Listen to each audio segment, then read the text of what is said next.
Hello guys, তো দেখতে পাচ্ছ আমরা আজকে একটা কাজে এসেছি, ঠিক আছে।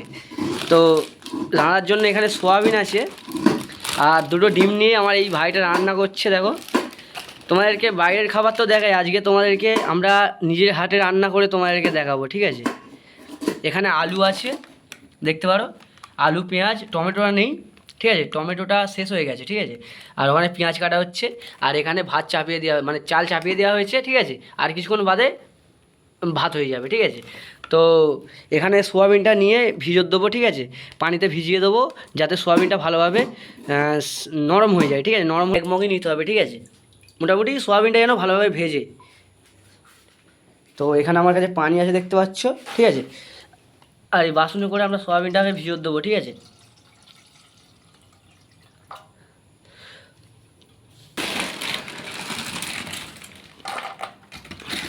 তোমাদের বলছিলাম যে দুটো ডিম আছে, ঠিক আছে। এই ডিমটা দিয়ে সোয়াবিনটা রান্না করা, গ্যাস জ্বালিয়ে দেওয়া হয়েছে, কড়া গরম হচ্ছে, কড়াই তেল দিয়ে আর ডিম দুটো ভেজে নে। চলো ভিডিওটা দেখতে থাকো লাস্ট অবধি, ঠিক আছে, বেশি বড় হবে না। এটা হচ্ছে সাদা রিফাইন্ড তেল, ঠিক আছে।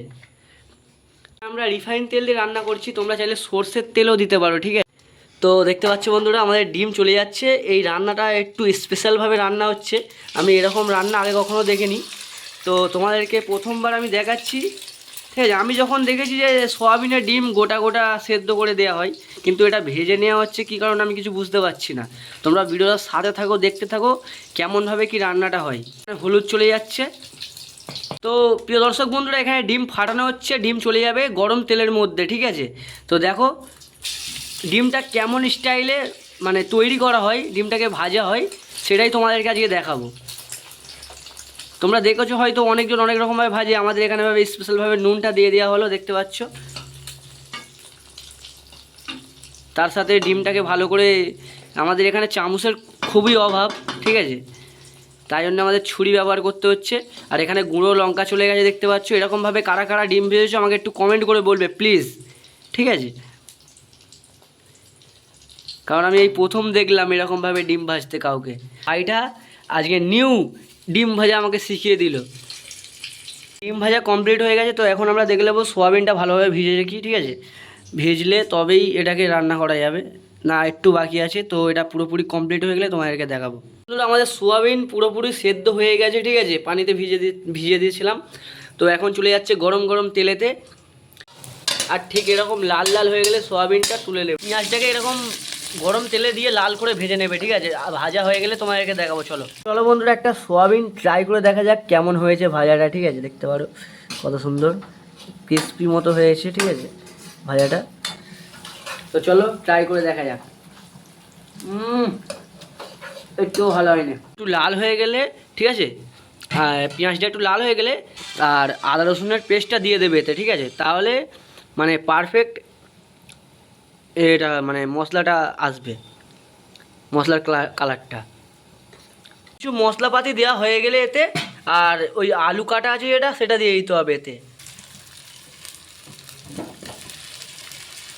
এই আলুটাকে ততক্ষণ এই গরম তেলেতে ভাজতে হবে যতক্ষণ না আলুটা একটু লাল মতো হয়। আর বুঝতেই পারছো এটা ঘর না, ঠিক আছে, কাজের সাইডে এসেছি, তাই জন্যে গামছা, কোথায় ছুরি, এগুলোকেই ব্যবহার করতে হচ্ছে। কমেন্ট করে বলবে যে আমাদের ভিডিও আপনাদের কেমন লাগছে, ঠিক আছে। সোয়াবিনগুলো দিয়ে দিতে হবে, ঠিক আছে, ওই কড়ার মধ্যে সব সমেত। আর ডিমটা মনে হচ্ছে লাস্টে দিতে হবে, এই ডিমটা, ঠিক আছে, একটু ঝোল মতো রেখে তার উপরে মানে তার উপরে ডিমটা দিয়ে দিতে হবে।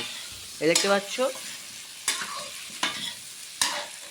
আমাদের ফাইনালি রান্না কমপ্লিট।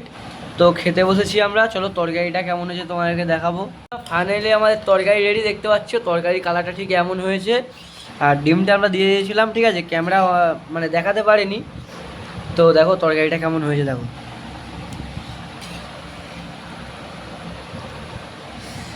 আলুটা দেখো কত সুন্দর সেদ্ধ হয়েছে, দেখো, ঠিক আছে। তো ঘরের মতো ভালো হয়তো রান্না হয়নি, কিন্তু যা হয়েছে ভালো হয়েছে। চলো এবার টেস্ট করে তোমাদেরকে বলছি, ঠিক আছে, কেমন হয়েছে। তো চলো বন্ধুরা ট্রাই করে দেখা যাক, ঠিক আছে। সোয়াবিন